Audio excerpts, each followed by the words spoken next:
Welcome to the show. Still coming to you from this blank void, which is starting to feel a bit like home. And to be honest, it is pretty similar to England in that it's frustratingly white, immediately depressing, and I want to get out of it as quickly as possible.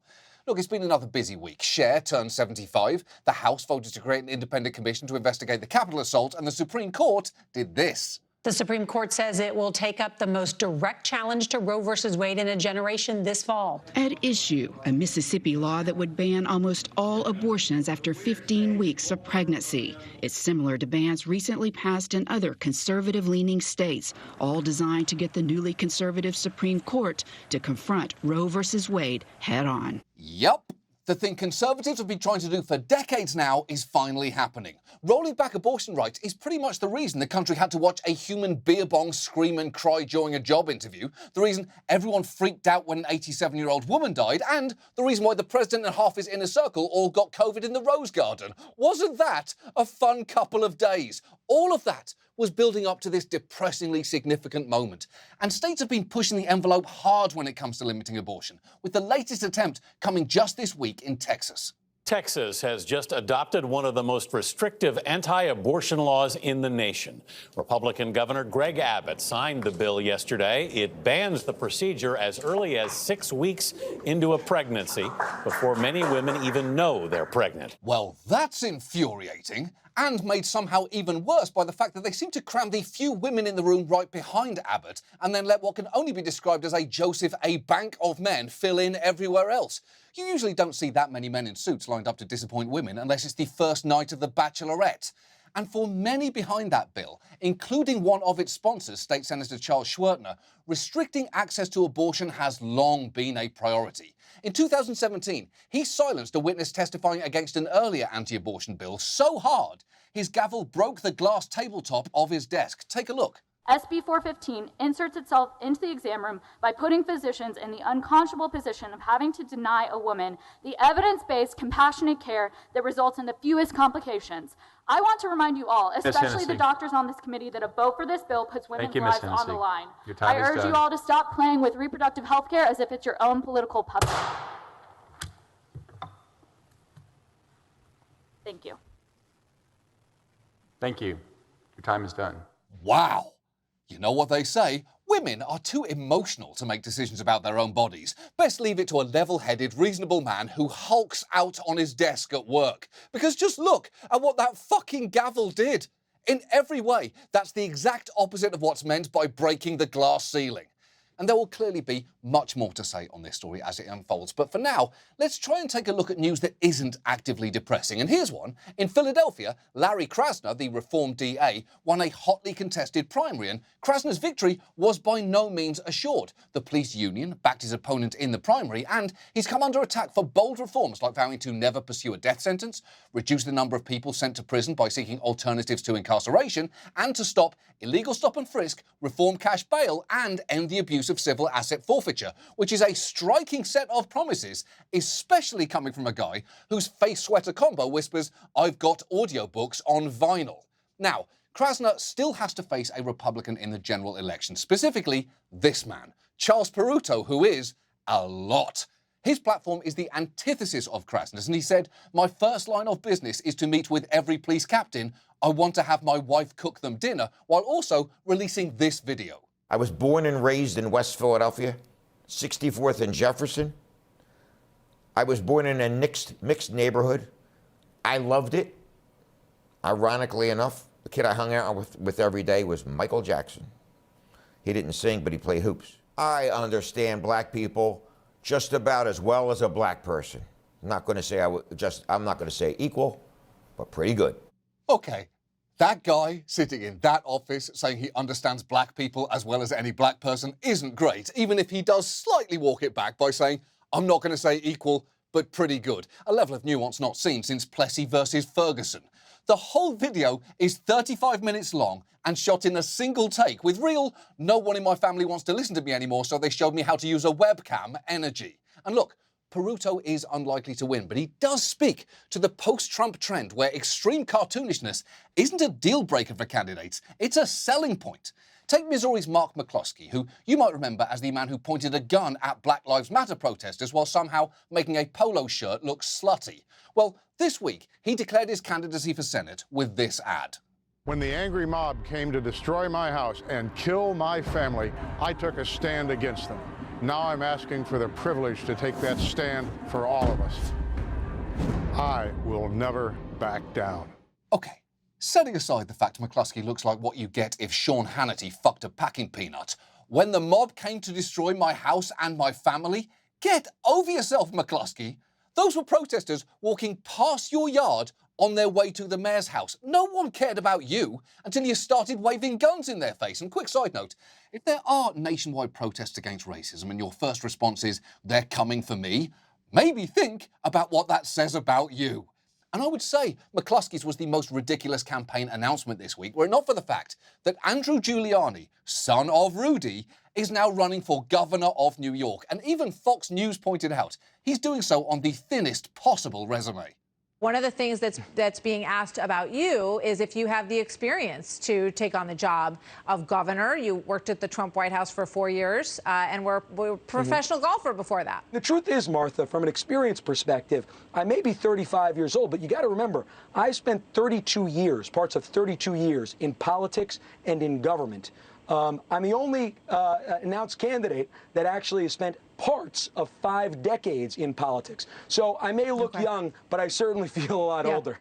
Okay, there is a lot to take apart and put back together there. One, do you think you look young? Because if I had to guess your age, I'd put you somewhere between unhealthy 45 and lying about an early retirement to avoid a sexual harassment settlement becoming public.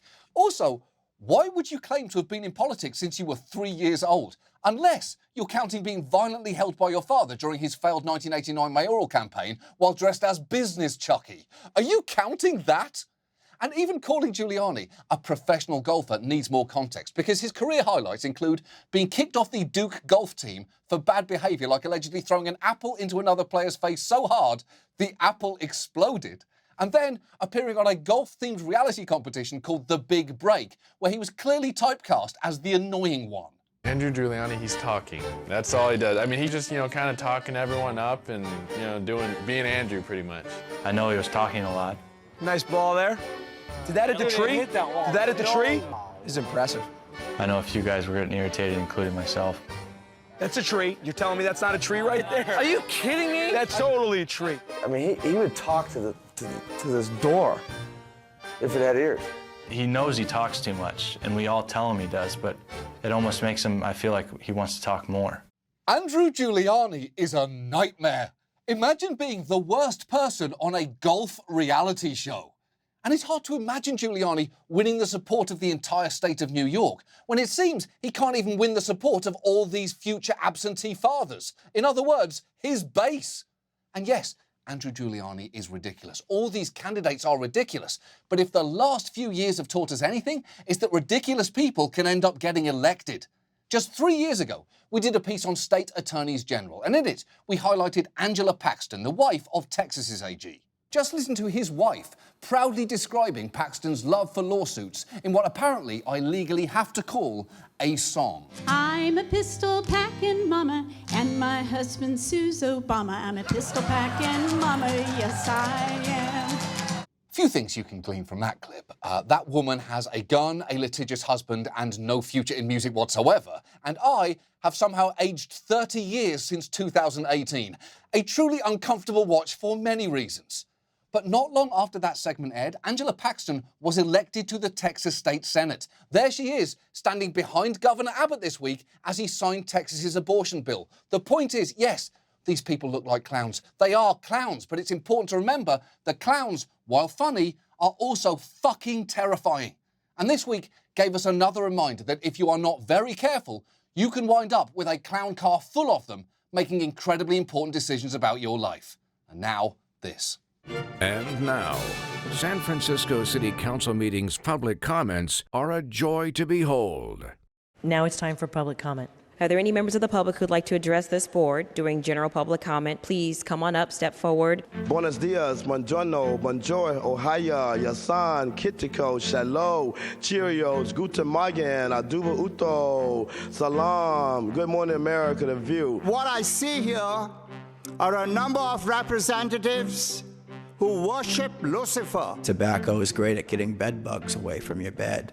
People don't realize that. The board of supervisors, some of y'all are a bunch of liars. Too bad for the district.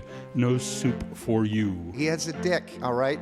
You have a vagina. Happy birthday to you. I started out talking and I learned to sing. Said the king to the people of San Francisco everywhere. America's Cup boating. Thank you, sir. Thank you, Mr. Paulson. Next speaker, please. Moving on. Our main story tonight concerns local news, the trusted place people go to find traffic, weather, and here in New York, the single greatest 10 seconds of television this city has ever produced. At 11, pay more at the grocer, but getting less. We'll tell you how to get the most. The fuck are you doing? Perfect. Absolutely perfect. That is Sue Simmons, by the way. She sadly retired in 2012 and has been missed every day since. Because if any city needs a news anchor with an ability to say, "The fuck are you doing?" it is New York.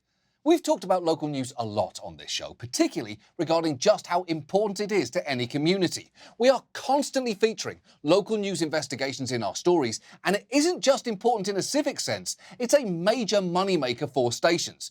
Nexstar, one of the biggest owners of local stations, said they earned nearly half their advertising revenue from spots aired during local news programming. But the need to both inform a community and make money has always been tricky to reconcile, as you can tell from this 1960s clip of Baltimore's Channel 11 News. In Chicago today, white mobs threw rocks and bottles at civil rights demonstrators. That story after this message about Mash's ham. He's a lover. No, not the kind you're thinking of. He's a ham lover. And all ham lovers know that Mash's hams are the best you can buy. Okay, that is a very awkward transition to have to make. To go from teasing a story about a racist mob with a Mash's ham logo on your desk to a man who is, no matter what he says, definitely fucking that ham. Which is absurd. Why would you do that when instead you could be fucking Honeysuckle White's fresh ground turkey, the only ground turkey that's 93% lean and 100% fuckable? Get your fuck fill with Honeysuckle. Now clearly, maintaining journalistic independence from advertisers is critically important. So important, in fact, it's frequently referred to as the church-state wall. And the FCC has rules requiring broadcast stations to announce when content has been sponsored or paid for in any way. Unfortunately, many local stations have either completely broken those rules or violated the spirit of them through a practice known as sponsored content. It's where advertising is blended directly into the broadcasts, and it's both more widespread and harder to detect than you might realise. So tonight, let's talk about sponsored content. And let's start with the stuff that seems essentially harmless. People getting paid to hawk products on TV. There is an industry of lifestyle experts that do this, and here is one of them explaining the process to potential clients. Brand integration is where a brand, its product, and the messaging are all worked together within the content of a show in a pre-planned manner. With so many shows offering integrated content, it can be hard to choose, but let's start with local, okay? We have a method that helps me get interviews in a snap. Hi, Michelle. Hey there, Jer Bear. Hi, Michelle. Hey, girl. How you doing? See? In an instant, we have access to shows across the nation that are ready for your content. Wow. I gotta say, that is pretty impressive. The only person I can summon with a snap of my fingers is George Clooney. Watch. There he is. Hello? Hey, George. How you doing? I'm doing fine. What are you doing? I'm just showing people how I can summon you with a simple snap of my fingers. I'm eating dinner. I gave you that power in a limited capacity, John. Understood, George. Bye. Bye. See? the system works. But the truth is, Michelle didn't just have the power to make people appear out of thin air. She also, crucially, had the power to make them play along as she hawked horrifying products like these. These are the new French's Crispy Jalapenos. One fun idea is to use it in this jalapeno cheeseburger dip. This is seriously everything you love about a cheeseburger in dip form. Take a look. Is this thing gorgeous or what? So this has just hit the party scene. It's the Velveeta Shells and Cheese Life-Size Liquid Gold Fountain. Okay, so a few things I love are Doritos, melted cheese sticks, and nachos. And now there is a way you can enjoy them all in one. These are Doritos Loaded. It is a totally new way to experience Doritos. That's a really fun twist on a snack idea. Isn't it? No, it isn't. Now, that product has since been discontinued, probably because it looks less like a snack and more like someone deep-fried a fidget spinner. And you probably assumed Michelle was getting paid to do that. But interestingly, the station was also getting paid to have her on. And while the FCC requires sponsored content like that to be labelled, it has no requirements for exactly how or for how long. So for instance, in the case of Doritos Loaded, the disclosure came at the very end of the segment for just 2 seconds, with another barely visible reference in the credits at the end of the programme for 4 more. So 6 seconds total, which is incidentally about the same amount of time Doritos Loaded stay in your body before being forcibly ejected from whatever orifice they're closest to.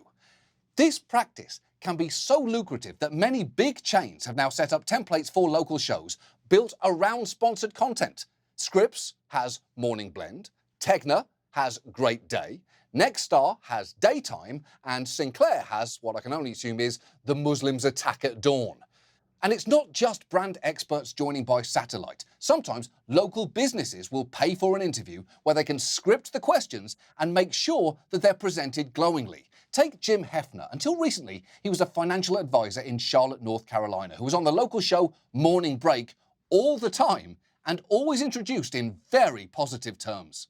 We have Jim Hefner. He is a certified financial planner. He's the president and CEO of Hefner Financial. He's a best-selling author and just an all-around great guy. Thank you so much, Mr. Hefner, for being back. You're a regular here. Thank you so much, sir, for being back with us. You're welcome. We like when you're here. We're so glad to have you back because you're going to help our folks get financially fit. Welcome back, Mr. Hefner. We love when you are here with us, sir. This man knows his stuff. That level of enthusiastic co-signing seems pretty convincing until you remind yourself the station was being paid to say those things about him.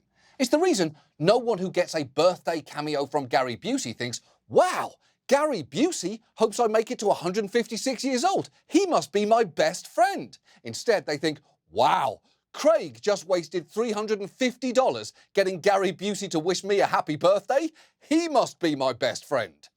And it's worth noting that Hefner and the firm he worked for not only were ordered to pay $1 million in an arbitration case over claims he lost retirees' money, but 22 plaintiffs recently sued him, seeking damages related to the loss of $2.7 million of their investments, with one of them even saying that he trusted Hefner because he believed the longest-running Charlotte station would invite on trusted experts. And yeah, of course you would believe that. People trust their local station. That's the point here. And it doesn't stop at these local lifestyle shows. Companies have also bought their way directly into local news broadcasts.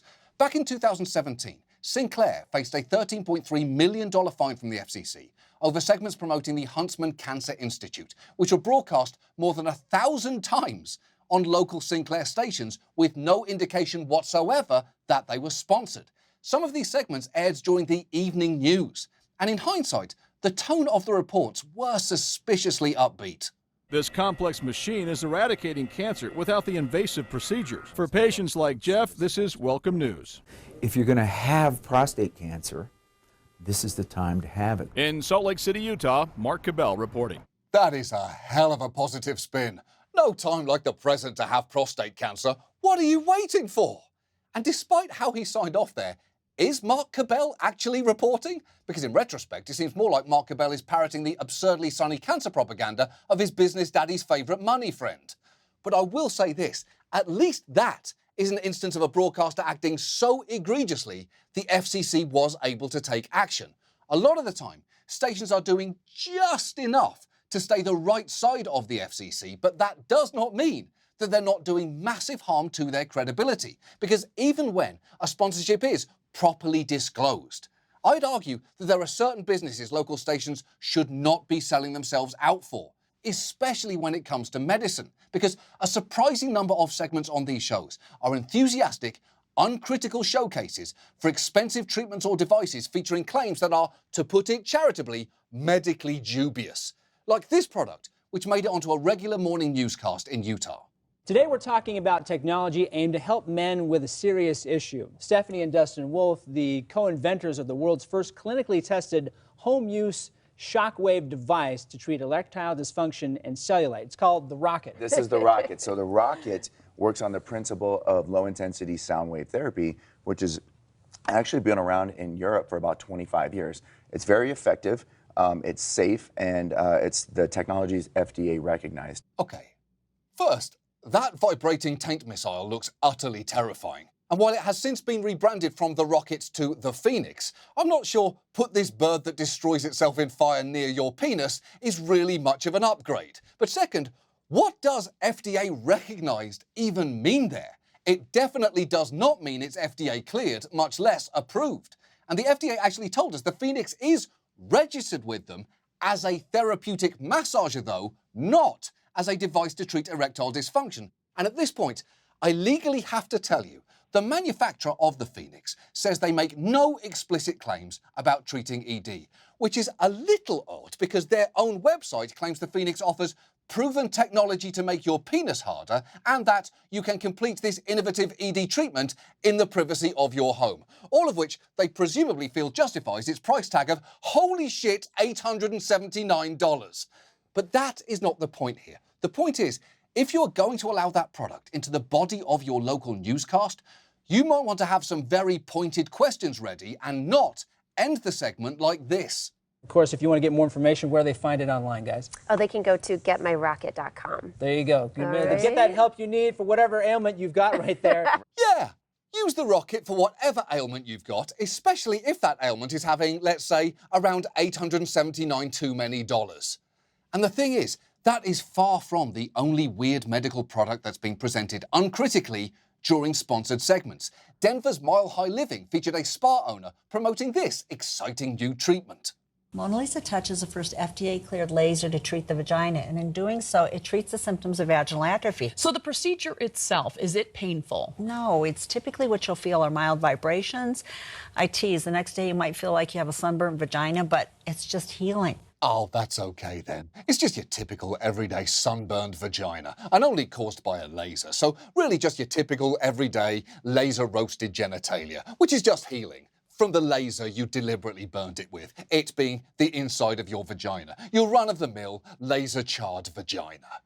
And if using a laser as a medical pseudo-dildo seems like a scary thing to do, you have good instincts. Because over a year before that segment aired, the FDA issued a safety alert making it clear that they have not cleared or approved for marketing any energy-based devices to treat vaginal atrophy, and applying energy-based therapies to the vagina may lead to vaginal burns, scarring, and recurring or chronic pain.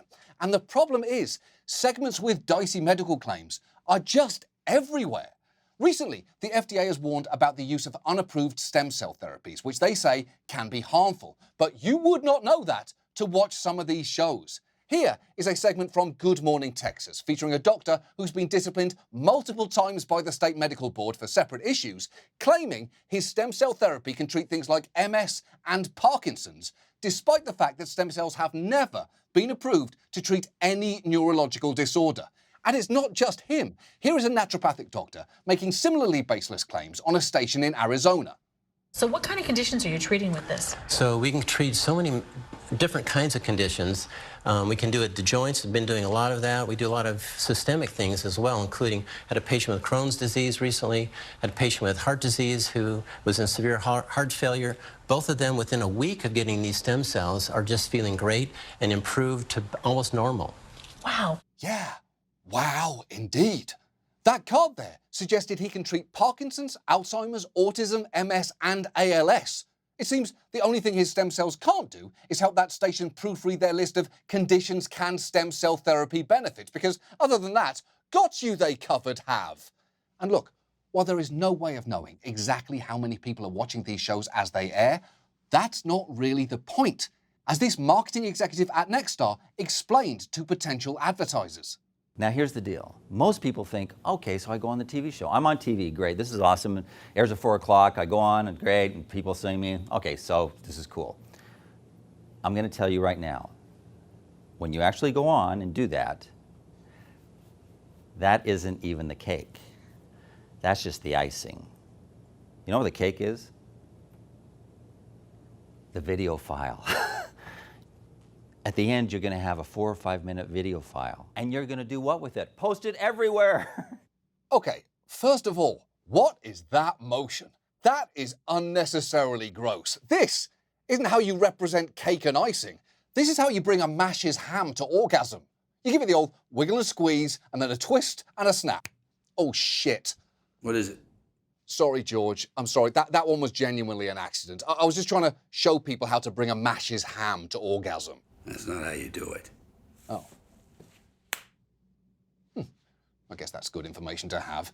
The point is, though, that marketing executive is right. The cake is the video file. And companies will take that video and run with it. Remember that naturopathic doctor who claims stem cells are a treatment for Alzheimer's and autism? Here is his website, which proudly features the many times he was given an uncritical platform on trusted local TV. And you might think viewers should be smart enough to approach anything on these shows with skepticism. The thing is, though, many of these stations also swap figures between their newsroom and their sponsored content shows. At ABC4 Utah, for instance, Suraj Chin is both the channel's chief medical correspondent and a host of the sponsored content show Good Things Utah. And it really does feel like a line is getting blurred there. And look, ideally, stations wouldn't engage in this practice at all, or at the very least, their disclosures would be harder for their viewers to miss, and they do significantly more work to make sure that if they are letting someone buy their way onto their channel and present something as real, that it's not, in fact, total nonsense. Because right now, it's far too easy to make a ridiculous product that makes outlandish claims and get it onto local TV. And the reason I know that is, we did. We started a company called Venus Inventions and created something called the Venus Veil, an absurd medical product based on technology that absolutely doesn't exist. We set up this website and even hired an actress to brandigrate the shit out of the Venus Veil into shows it had no business being on. Did it work? I don't know. You tell me, ABC4 Utah. I am so excited to talk with Erica Hernandez with the Venus Veil, a revolutionary new product on the line. What exactly is it? I'm so intrigued. I'm so glad you are intrigued. So this is the Venus Veil. It is the world's first sexual health blanket. Yep, that was on ABC4 last Friday, and I would love to tell you that it was difficult to get on, but it really wasn't. And remember, that's their chief medical correspondent. And it seems striking that she didn't have any follow-ups on claims that we made about the veil that you would hope a medical correspondent would immediately take issue with. The veil is being designed with the hope that it will precisely draw out the natural alkaline undercurrents of the vagina and initiate a low-grade state of what we call microdeath, which sounds incredibly scary, but that's actually just restarting that area's natural life cycle. It's using this field of magnetogenetics I was talking about, and also a technology that's been around for a really long time that was pioneered in Germany about 80 years ago. So this is full of cutting-edge technology, but it just looks like a blanket. Yeah, it does. And that's because it is. It is just a blanket. Also, technology that was pioneered in Germany about 80 years ago, I would have some questions about that particular period in German history. And I know that looks bad, but let's be fair here. It's just an isolated example. There was no way another station was going to fall for this, right? Absolutely no way.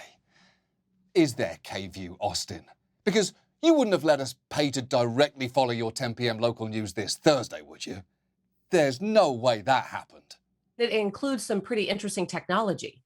Yes, it does. So the team behind the veil was inspired by the field of magnetogenetics. But basically, your blood is full of iron, but it's dispersed in such a way that it isn't affected by normal magnets. So the idea behind the veil is that with the right blend of proprietary magnetic fibers, you can create a self-contained magnetic field that re-stimulates blood flow and gets you feeling like your normal self again. Very interesting. Is it? Is it interesting? Or is that obvious bullshit that definitely shouldn't have been on in the same hour of coverage as the ceasefire in the Middle East, a shortage of lifeguards in local public pools, and an investigative piece on criminal justice and bail reform? One of these things is not like the others, and it's definitely our Nazi-era fuck blanket. But surely, if you saw this blanket in person, in a studio, then you would know not to enthusiastically co-sign on the completely baseless claims being made right in front of you. You would protect your viewers from that happening. Wouldn't you, Denver's Mile High Living? This is meant to treat sexual conditions, but a lot of people are really embarrassed to talk about their sexual health, right? So it was designed to be something that's really discreet and also really stylish, so you can have it in your home. And it really, I mean, could it look less like a medical product? Yeah, no, it doesn't look like that. You know, again, it's one of those things I think a lot of people right now are looking to enhance their lives, but they also don't want anything too invasive. Right, So yeah. this is something where, again, you're not needing a prescription or anything like that as well. Yes. Well, thank you, Erica. Thanks so much for coming in today. We appreciate it. Thank you so much for having me. Thanks for making it so easy. This Yeah, is great. super easy. Yeah, super easy. You can even argue way too easy. Because the truth is, none of this was nearly difficult enough to get onto TV, and it wasn't even that expensive. That cost just $2,800. This one cost $2,650, and this one only cost $1,750. It was all shockingly affordable, and sadly, on some stations, didn't even look that out of place, and that is not good. Because as we have said for years now, the integrity of local news is crucially important, and there is real harm for everyone if that integrity is damaged. So to the owners of these stations who are selling them out at a depressingly cheap price, I have a simple question. If I may quote the words of a very wise news anchor, the fuck are you doing? That's our show. Thank you so much for watching. If you want to see our Venus Veil segments in full, the whole cake, if you will, you can go to venusinventions.com. Good night. Are there any side effects to this at all? You might feel a little bit of tingling, but we liken it to sort of what you might feel if you're standing over a really loud subwoofer or have like a tight seatbelt on it.